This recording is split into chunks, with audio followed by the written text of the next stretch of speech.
जय जय राम ओम श्री राम जय राम जय जय राम ओम श्री राम जय राम जय जय राम ओम श्री राम जय राम जय जय राम ओम श्री राम जय राम जय जय राम ओम श्री राम जय राम जय जय राम ओम श्री राम जय राम जय जय राम ओम श्री राम जय राम जय जय राम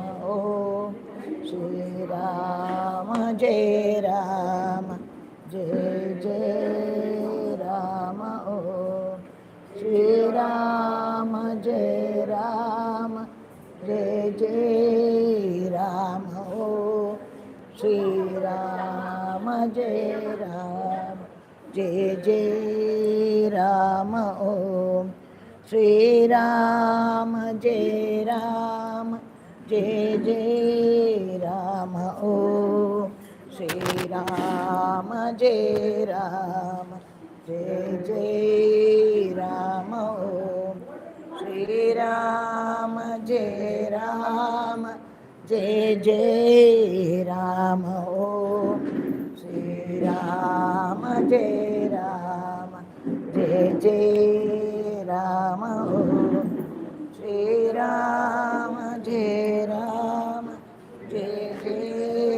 राम ओम श्री राम जय राम जय जय राम ओम श्री राम जय राम जय जय राम ओम श्री राम जय राम जय जय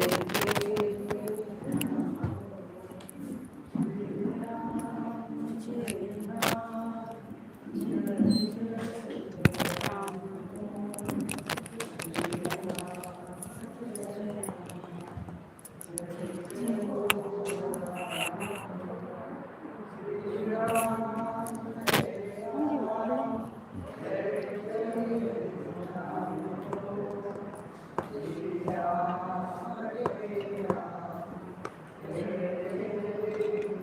ओम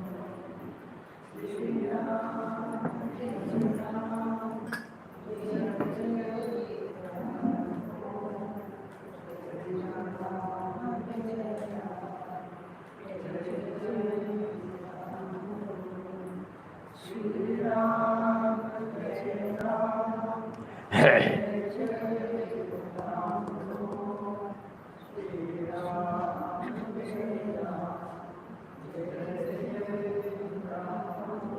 श्री राम जय राम जय जय राम ओम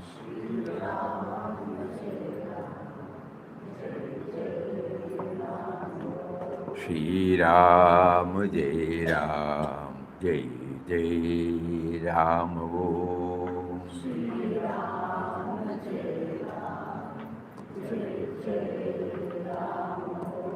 श्री राम जय राम जय जय राम ओम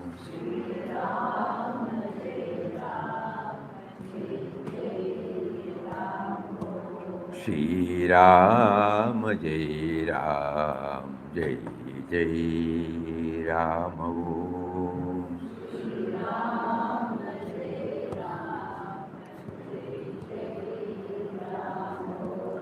श्री राम जय राम जय जय Ram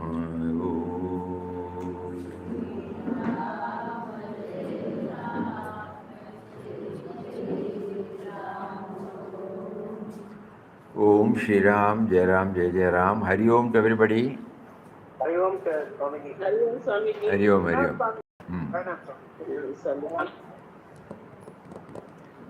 So yesterday, for the past few days now, Papa is bringing us back to the boards,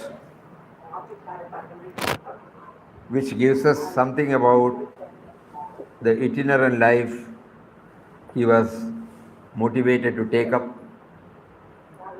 on 27th December 1922. Kindly mute the audio, please. Why so much of importance is given for the 27th December 1922 incident? As you all know, that it was because of the transformation that took place in the life of Vittal Rao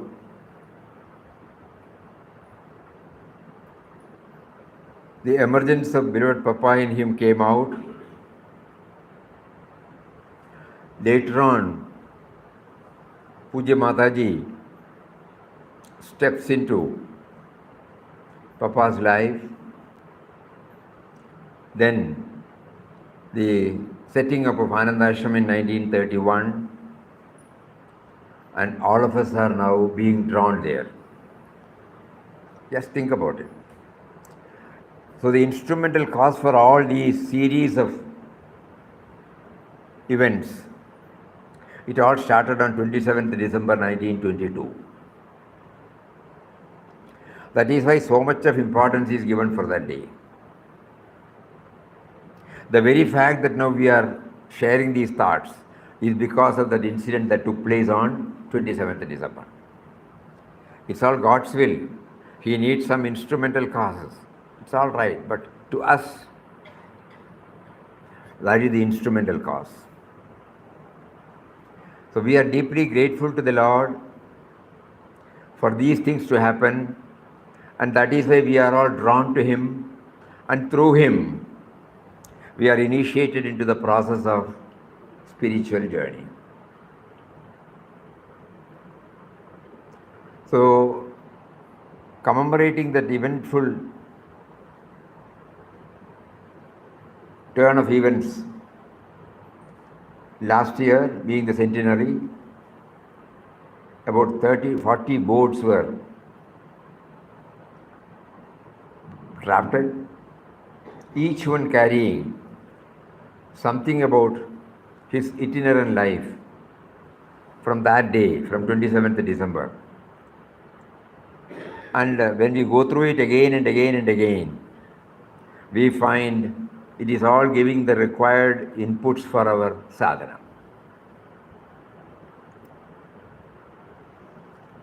Otherwise, we will be concentrating on Papa's yatra. That is for Papa. What about us? What do we derive from that by going through? So in the first board, in the Mangalore, we find the word, he heard the inner voice of God. Immediately we are trying to understand how to hear the inner voice of God. Is it given only to a few selected people, or is it given to everybody? When we know that we all of us owe our origin to God, He will not be partial. To Him, all children are equal. Then what is the difference between us and the evolved ones? Evolved ones, they hear the inner voice. We are making our own voice, and in that voice, inner voice is not heard to us. Meaning, the sense of individuality, when it keeps on dwelling on its own realm, the me and mine realm, we do not permit the voice of God to reach us.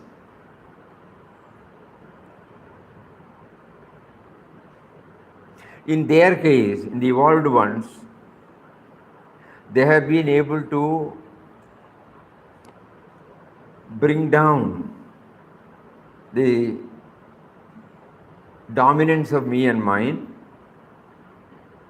and the me and mine realizes that it owes its origin to that power. So when that stage has reached, the inner voice is heard by all of them. So this first chapter itself gives us this clue that because of the voice that we are raising within our mind prevents us from hearing his voice.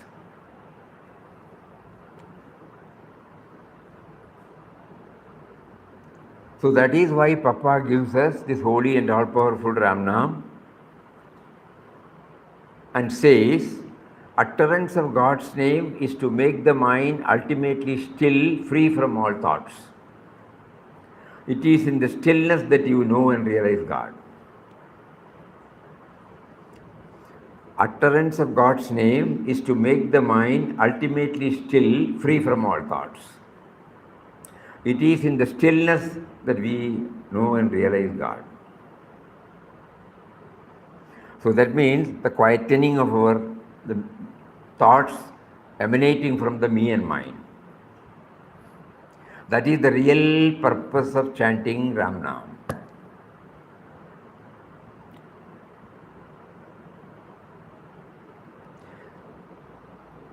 In the 2 years preceding this turn of events, that is 27th December 1922, that means from 1920 onwards, Papa was successful in preparing the mind to hear the voice of God.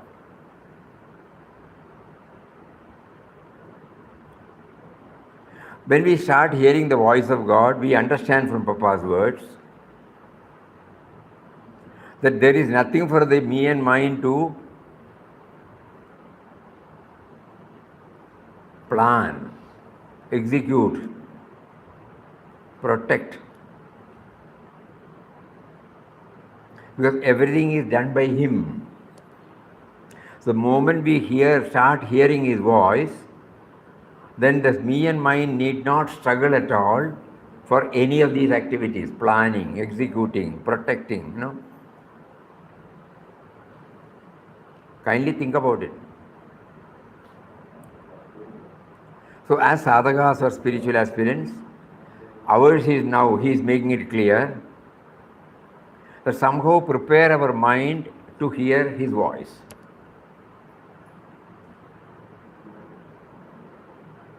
So that is why he said, during the non-chanting time, our outer activity should become compatible with, that means it should be in line with the inner aspiration. Inner aspiration is to pave the way to hear his voice, to subdue, to control our voice, so that we can hear his voice.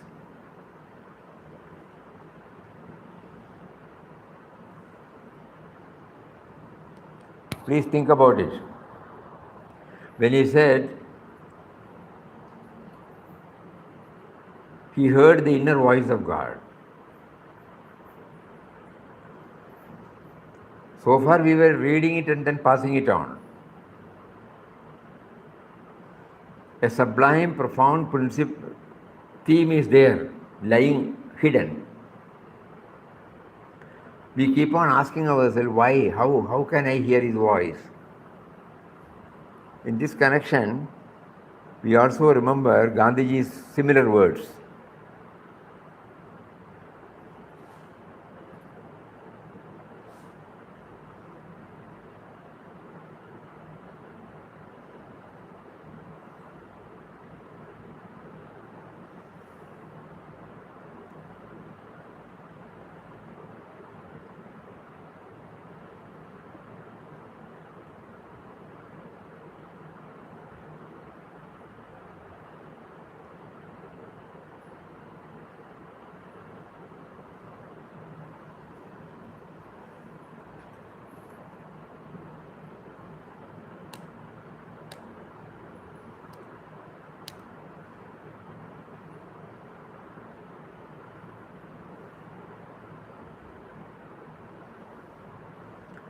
Gandhiji says, God reveals himself every day to all human beings, but unfortunately we shut our minds to the feeling of his presence, we shut our eyes to his inner light, and we shut our ears to his inner voice. Once again we will read. God reveals himself every day to all human beings, But unfortunately, we shut our minds. That means our me and mind prohibits us from seeing him. To to the feeling of his presence, we shut our eyes to his inner light, and we shut our ears to his inner voice.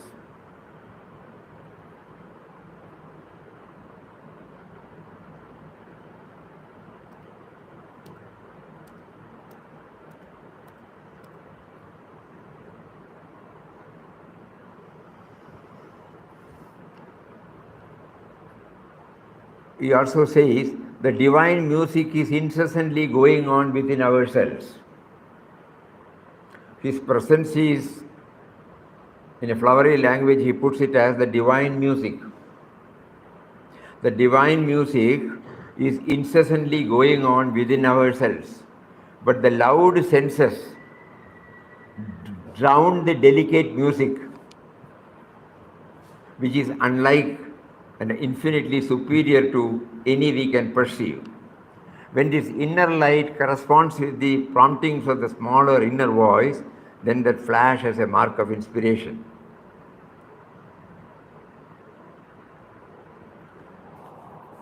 Gandhiji gives us one incident that will also throw more light. The inner voice defies description, but sometimes we do feel that we receive an inspiration from within. The time when I learned to recognize it may be called my prayer time, say about 1906. I recollect. For the rest, never did I feel at any time in my life that I had some new experience. My spiritual growth has been unnoticed, like the growth of hair on our heads.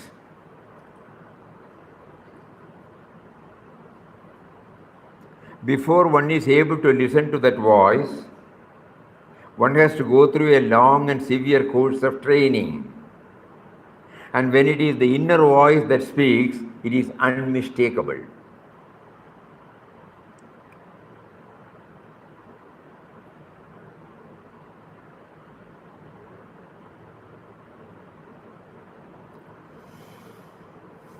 The first question that has puzzled many is about the voice of God.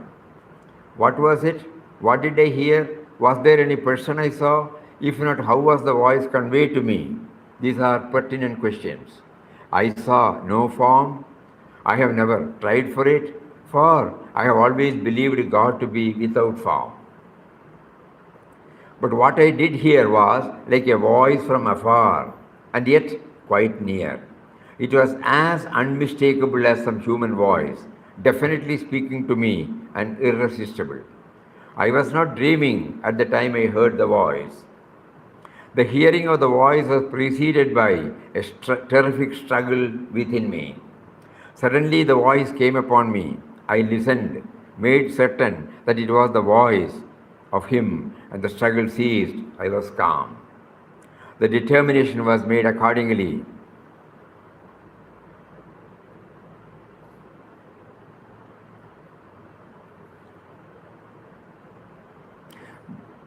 Could I give any further evidence that it was truly the voice I heard? It was not an echo of my own heated imagination. I have no further evidence to convince the skeptic. He is free to say that it was all self-delusion or hallucination. It may well have been so. I can offer no proof, but I can say this, that not the unanimous verdict of the whole world against me could shake me from the belief that what I heard was the true voice of God. For me, the voice was more real than my existence. For me, the voice was more real than my existence. So it's purely an intuitive experience, the voice of God. It can't be compared to anything.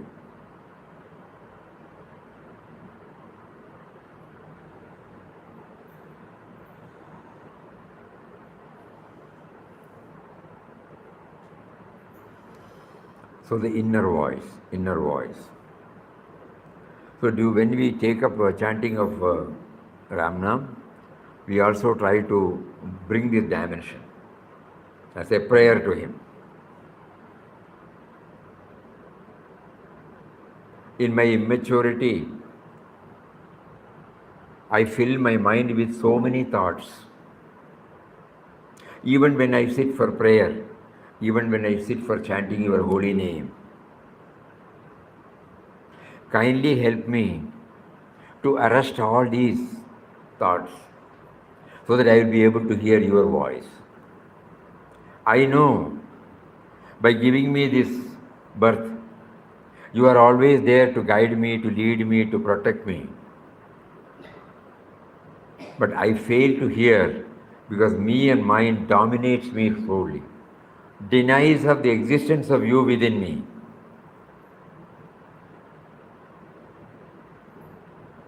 So when I deny your very existence, how can I hear your voice?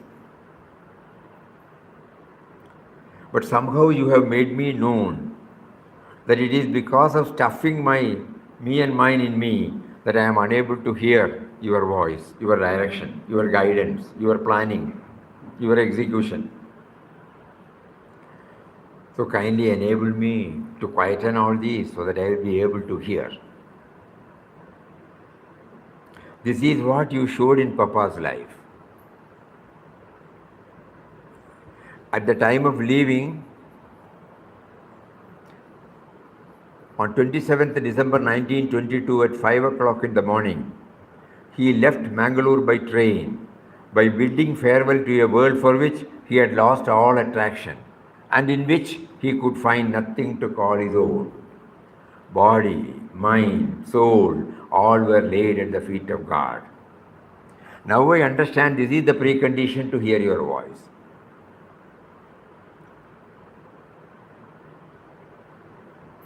When the me and mine expressing through my desires, my cravings, my infatuations, my fixed notions, when it is all quelled, then I prepare sufficiently the ground by which I will hear your voice. But by myself I am unable to do it. So kindly enable me to do it. Whenever such thoughts rise up in succession, kindly arrest it, so that I become aware of your voice.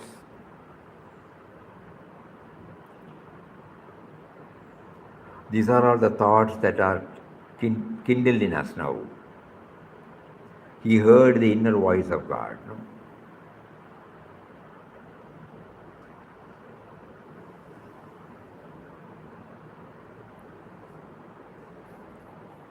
So then, any other point on which we have to go back again?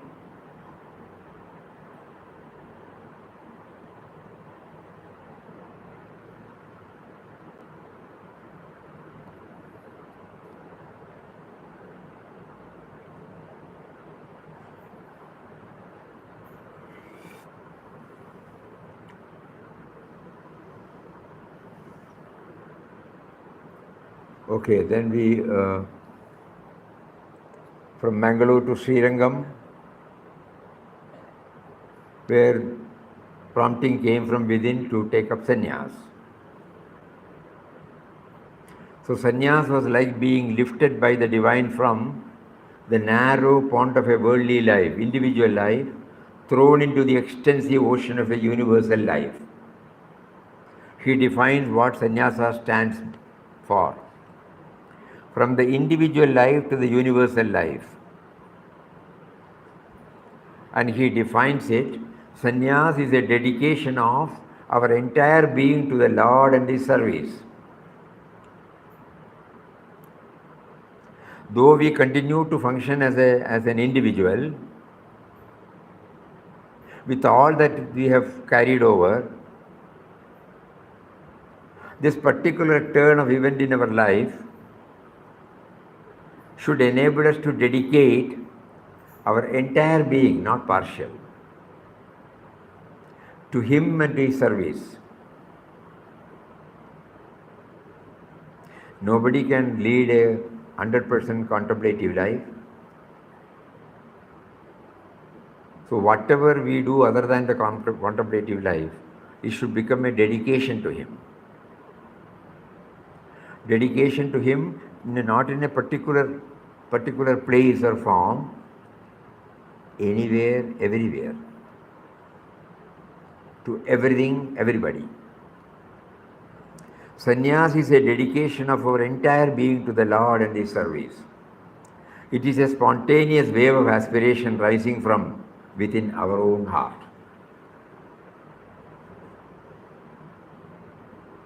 So the me and mine is reduced to the minimum, barest minimum.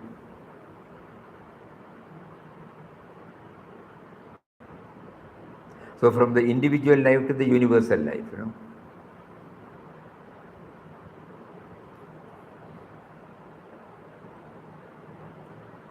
In Rameshwaram. Now the real sadhana starts. This particular episode reminds us of he managed to find something positive in every experience. Where others found prickly thorns, he saw fragrant roses. Optimism leads you Godward, while pessimism pushes you down into the morass of skepticism, despair, and woe. The first lesson when we enter into spiritual journey is be optimist. Always be positive. Tough job. Because we have defined, our mind has defined, this is positive, this is negative. Every time there is a struggle within us to see the positive side. That is why this particular word has been brought by the person who drafted it. Where others found prickly thorns, he saw fragrant roses. In a rose plant, we can concentrate either on the thorns or on the flower. The beautiful flower comes from the plant which has got full of thorns. Both are realities. But God is giving us an opportunity to see, to test how do we look at it. Whether we look at the beautiful rose or the prickly thorns. First lesson in spirituality.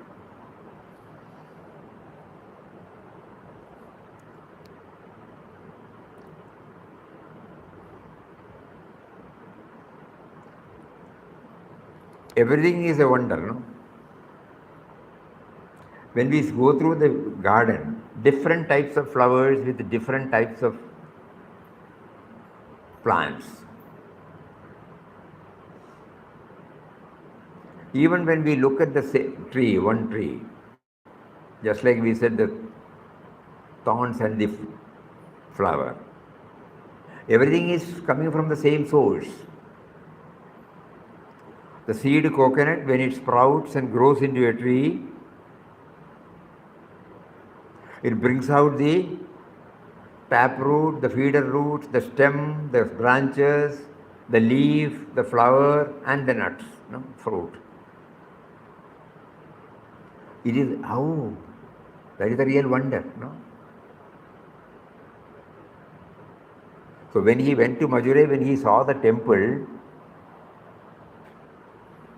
behind every carved stone and beneath every masterpiece, he found the signature of his master.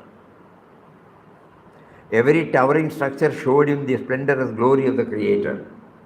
Just like that, when we go to when we look at the coconut tree, what a wonder it is from a tiny little seed coconut, how it has sprouted, how it comes out in varied forms, which don't look alike at all.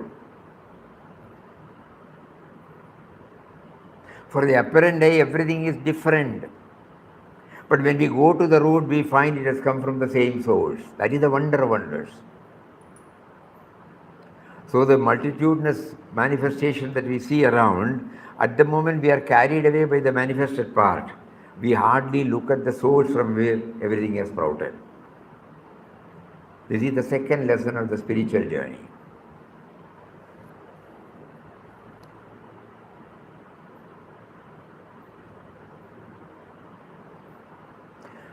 Chidambaram. At unexpected corners, he found the generous providence of God. He did as exactly he was prompted to. At the same time, whenever things did not happen as expected, he took even the non-fulfillment as his will and wish. Normally, when we are confronted with various trying situations, we pray for his intervention and for relief. When we don't get relief, when we get relief, we all say, by his grace I got over. But when we don't get relief, are we having the same mind? For reasons known to him, not to me, he has withheld. He has not acceded to my request for reasons known to him. But it must be for my ultimate good. This is the third or fourth lesson, in spiritual journey. Fulfillment and non-fulfillment as his will and wish. Papa says, life must flow spontaneously like a river. Whatever act you do will in this condition be utterly divine. Don't have any misgivings or doubts. Push on until the great truth within you reveals itself in all its glory through every part of your being.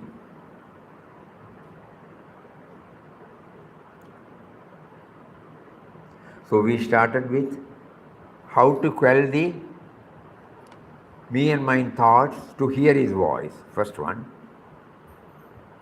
That can come only when there is total vairagya, not an enforced vairagya, a spontaneous vairagya, where we find nothing is mine. I came from him, I live in him, I go back in him. When that realization comes, I am fit to hear his voice. And then comes sannyas. So there must be an intense individual life to universal life. That also, if we start thinking, we are all part and parcel of the universal life, whether we know it or not. The very fact that we are breathing the air now, just imagine. It is available to everybody, it is a universal truth. The earth we stand, the space in which we move, the water we drink. Think about it. The sun under whom we are. Anything and everything. Is it not teaching us that we are part and parcel of the universal one? And when this is the truth, how can I separate myself, divorce myself from the rest of the thing, isolate myself from the rest of the thing? Anything that I use has also come from different quarters. Even the very languages, we don't know the other.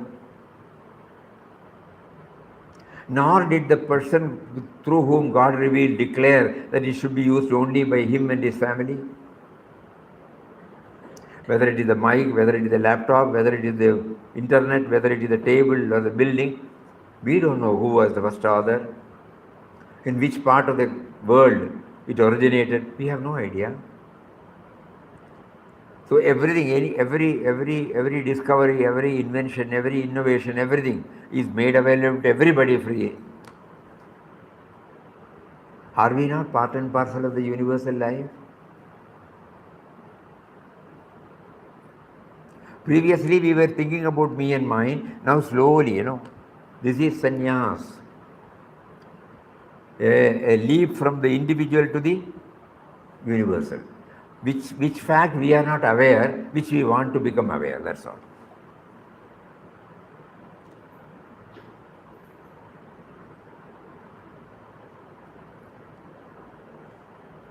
The trees, the plant kingdom, which takes away the carbon dioxide from us and gives oxygen, it does not specify any beneficiary. Last week when the homeo doctor came, he put a small plant in a mud pot and placed it in our room. And he said every week you can pour little water. The oxygen it emits is something wonderful. So somebody has been able to bring it out, Anything that we use, it has come from, we don't know from where. We don't know the person who brought specs in the world. We don't know the person who brought the clothes from the cotton.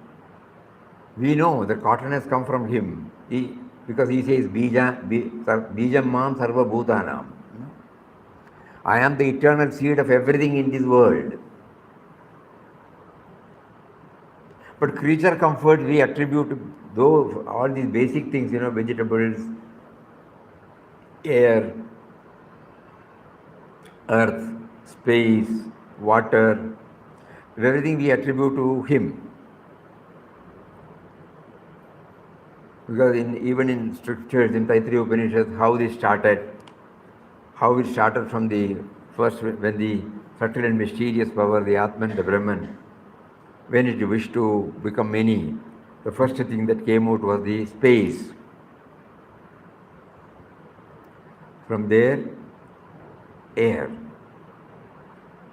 From there, fire. From there, water. From there, earth. From there, trees. From there, food. And then came the individual.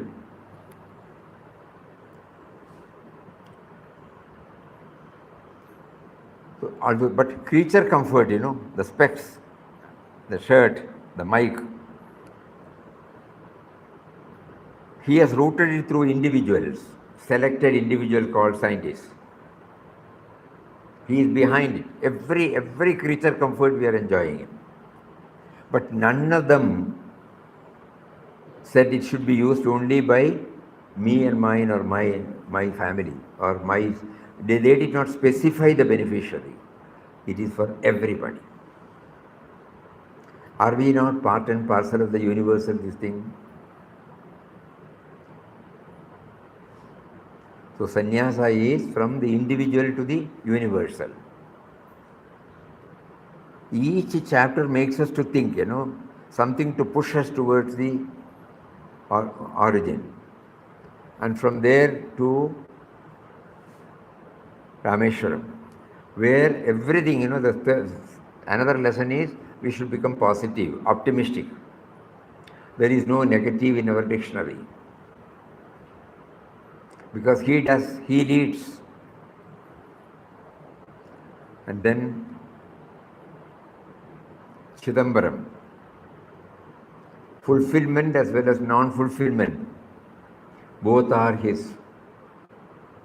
Because we don't name it or define it as good or bad, because everything has come from him, so it should be for my ultimate good. So I don't put a paste label that this is positive, this is negative. This is what Papa showed. And from there, Tirupapuriyur.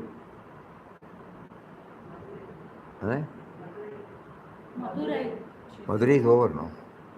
Madurai is over. Rameshwaram, Madurai. And then Chidambaram. She's telling signature. That Behind is the tree. Yesterday, Ah. signature means that it is behind all creation.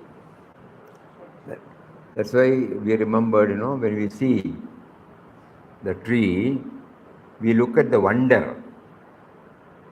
Here it is mentioned, as his one and only guide and guardian led him further, he saw many wonders of art and architecture. Why we go to a temple, we can see, before us any creation.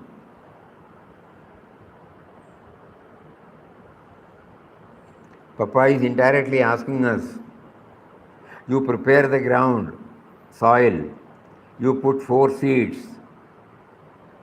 1 bitter gourd seed, 1 piece of sugar cane, 1 small seed of chilies, and one tomato seed.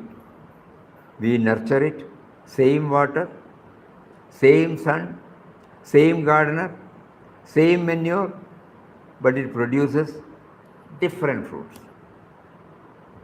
One is spicy, other is sweet, other is bitter, the fourth one is sour.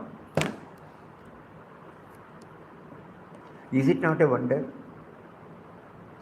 Inputs are same, outputs are different.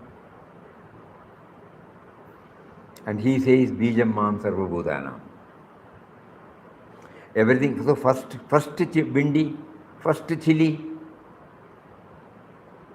the first sugar cane, the first bitter gourd. So wonder. So that's why behind every carved stone and beneath every masterpiece, this is a masterpiece, he found the signature of his master. And here Papa is asking us to become creative, protective, Be the light unto yourself and in your own original way manifest the magnificence and power of your enlightened life. God brought rocks, marbles. He brought human beings and he invested them with rich faculties and capabilities. That is why the sculptor with his chisel and hammer, when he saw the rock or a piece of rock, he was able to see the form of the beautiful form of his beloved. And when he started seeing it, he started removing that which blocks, and it came out as a wonderful piece of art. Creativity. To you and me, it's a rock, but they were able to see because of the creativity invested in them by God. Papa says, be highly creative and set free the infinite power that is within you.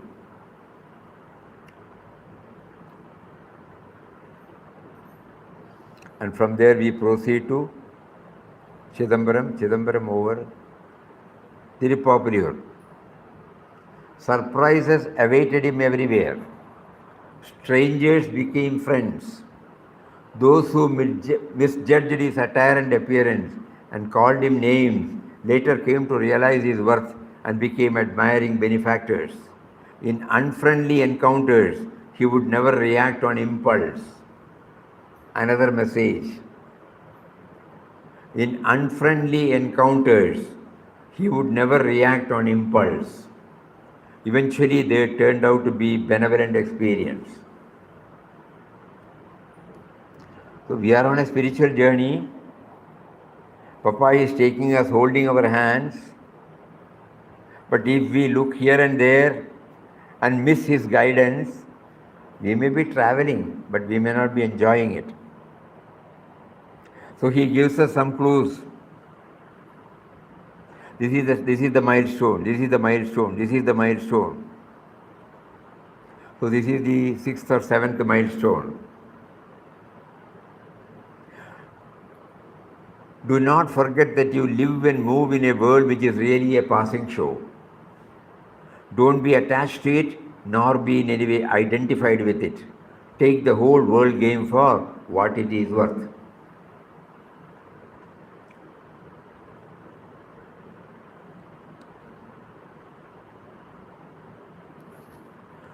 Day before yesterday or 2 days back when we went elsewhere, on coming back, one of our friends, they played a cinema song in Tamil. The gist is, அந்த நாள் முதல் இந்த நாள் வரை வானம் மாறவில்லை. There is no change in anything from the date, the moment I entered into this world till now. If I look back, the trees have not changed its characteristics. The sky has not changed its characteristics. The river and the rains have not changed its characteristics. The air has not changed its characteristics. The fire has not changed its characteristics. Each one is serving in the same manner, but only human being has changed. Manidan Marivitan, Madathil Erivitan.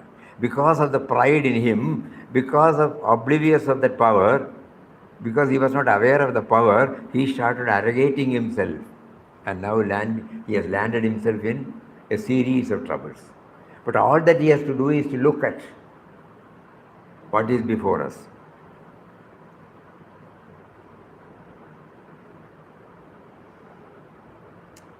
We should change, no doubt. From the primitive to the evolved one, we should change. Noticing the bounteous gifts of the Lord who gave us the life, ours is a privileged species, no? Durlabham trayamevai tad. These three things are very rare, very rare. Manishyatvam, mumukshatvam, mahavirusha samshaya. So human birth is a gift. Puja Swamiji used to say it is a gateway to liberation.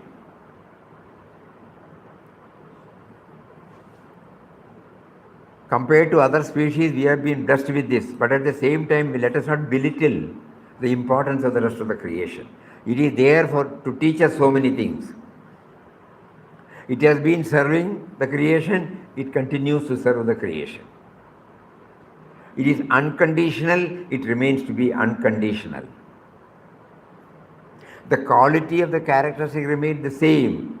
It was, it is, it will be, same. It doesn't change.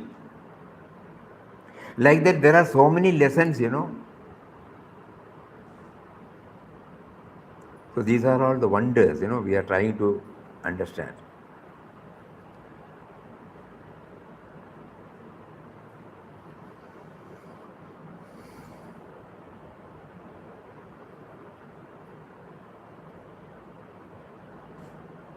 So, where are we now? So we are in Tirupapuriyur. Never react on impulse. Do not forget that you live and that's why we remembered. You live and move in a world which is really a passing show.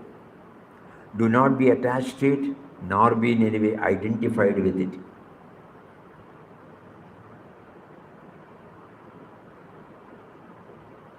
Take the whole world game for what it is worth. Because it is there, it was there, it is there, it will be there. Don't identify. Whether you come or not, it will continue to be there. Whether you watch it or not, it will continue to be there. That is why he said, don't get attached to it, nor be in any way identified with it. When we get attached to it and when we identify with it, all inner and outer problems overpower us. And from there we move to Pondicherry. God proposes, God disposes. We have heard it in a different way. What is that? Man proposes, God disposes. But here, God proposes, God disposes. That is how the old saying meant for Papa.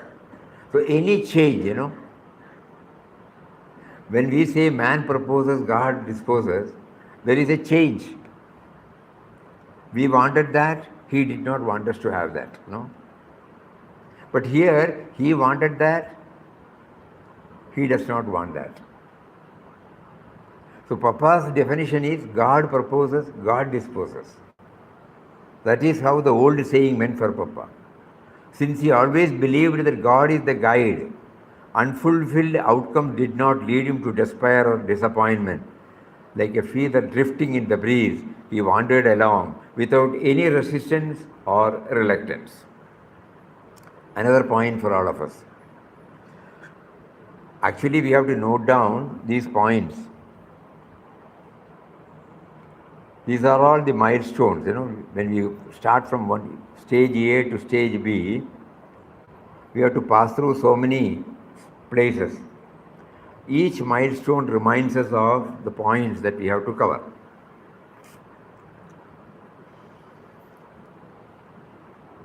Human life is rich with gifts which God has poured into it. For God Himself is at the source of all lives in the world. Human life is rich with gifts which God has poured into it. For God Himself is at the source of all lives in the world. So that is why in one prayer we say, what is that?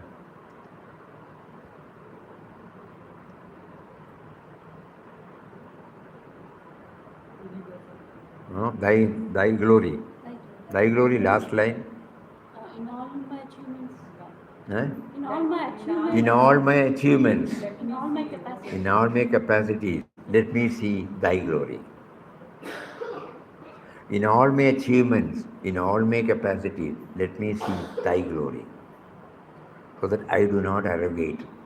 You have facilitated, you have made me to graduate, that I should not, then everything goes to you only. Then Tiruvannamalai. Papa's travels took him to diverse experiences, from meandering through crowded streets to meditating in a cave for a month in full solitude. He felt God's living presence in every breath, every creature around the cave reminded him of his providence. He felt God's living presence in every breath.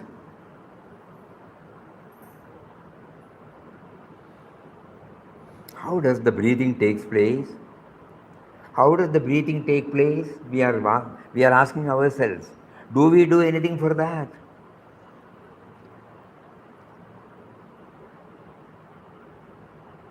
Even if we try to hold the breath, we can't do it beyond certain limits. Then we try to understand how this inhaling, exhaling goes on, systematically.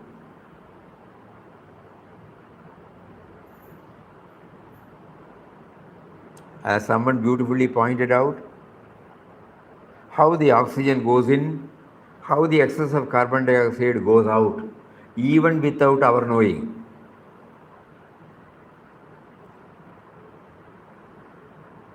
That power. So when they say he felt God's living presence in every breath. So when we are shutting out all our activities and sitting quietly, we can be watchful about our breathing. Otherwise, our mind is preoccupied with various activities, we may not be able to concentrate. But the moment we try to arrest all our activities and sit at least for a short time and close our eyes and watch the breathing that goes on, then we become aware of how the mechanism goes by itself. How every beat in our heart, it goes by itself. 1 lakh times a day, 365 days, just imagine.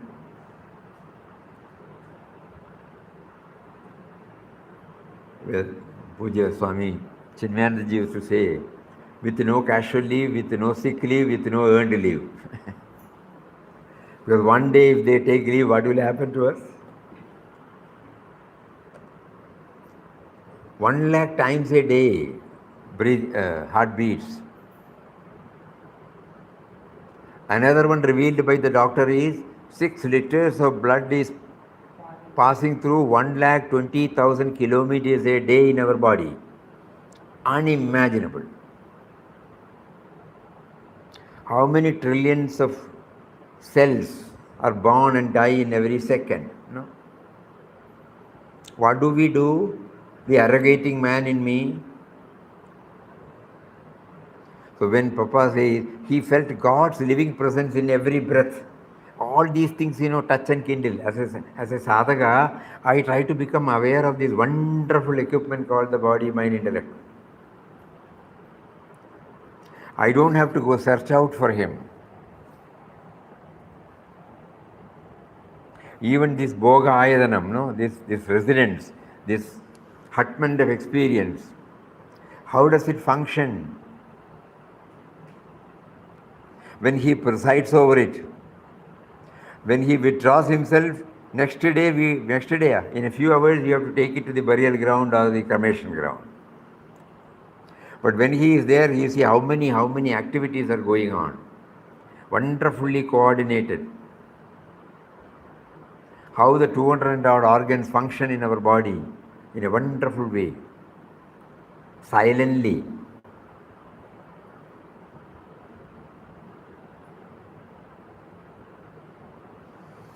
Prayer and meditation open up a channel of communication with God so that His grace may fill you and transform your life into His very image. Another point for all of us, prayer and meditation. Open up a channel of communication with God. Just now, when we close our eyes and then we look at ourselves and how the machinery functions, suddenly we become aware of His bounteous gifts to us. And with a heart full of gratitude, we remember Him. The moment we come out of that, somewhere it will be there. So we pray to Him. We know now. You have given me the experience to know Your presence in my breath, in my heartbeat, in my blood circulation, in my digestion. I do eating, I do purging out. But I don't do anything. He do not do anything for the digestion. When I eat the food, how you beautifully segregate and what is needed for my body, what is needed for my bone, what is needed for my blood, you give, and what is not needed, you purge it out. What sort of factory you are running within me?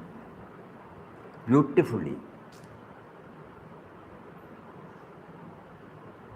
So prayer and meditation open up a channel of communication with God. I become aware of Your wonderful gifts to me. So far I have been arrogating that I am doing it. Now I realize.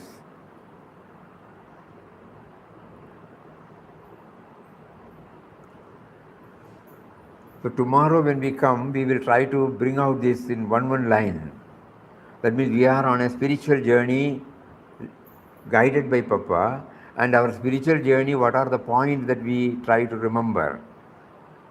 Intensely when we try, during our past moments, which He is gifting us every day, we can dwell on that.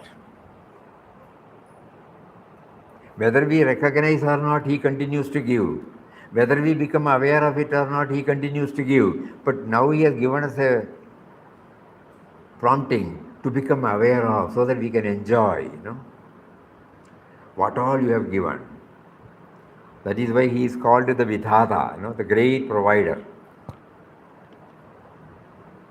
The great provider. In one of the quotations, Papa used to say,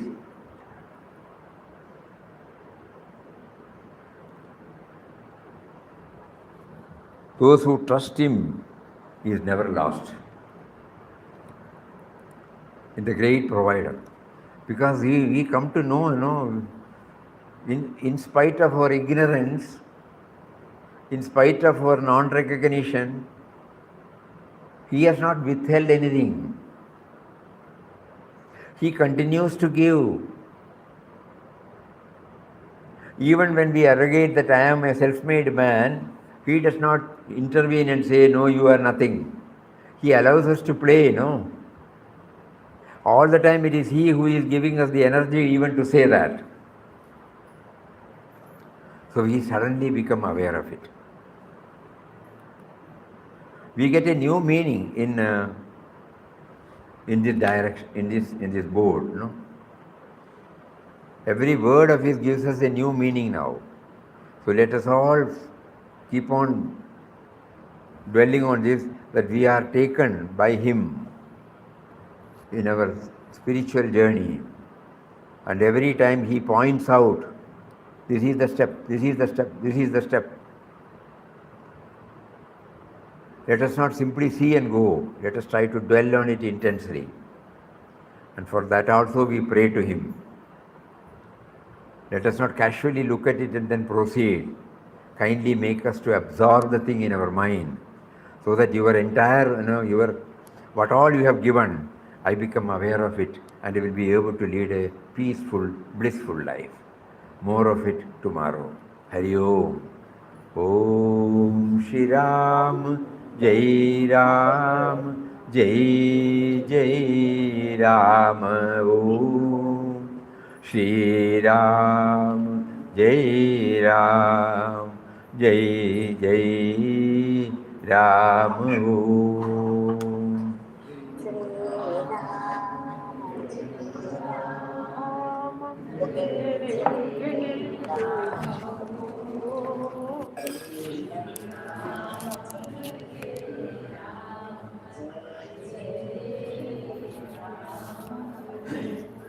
Jai Ram, Jai Ram, Jai Jai Ram. Om.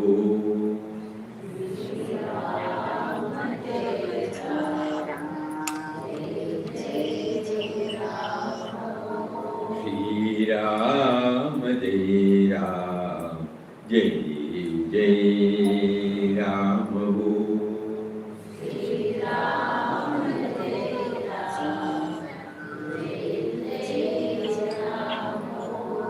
Shri Ram, Jai Ram, Jai Jai Ram. Om.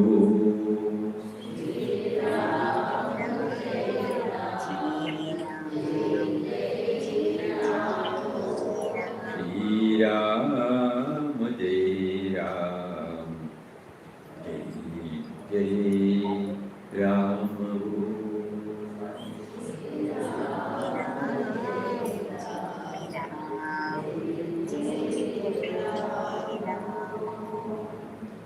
Hari Om to everybody.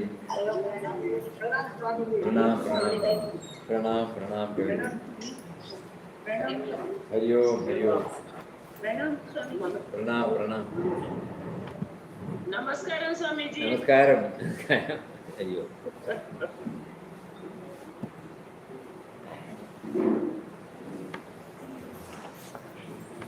Hari Om.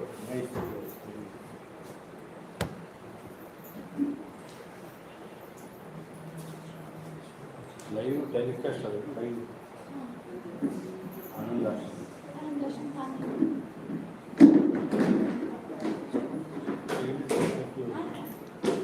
YouTube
കറി കൊടുത്തു അതെ അല്ലെ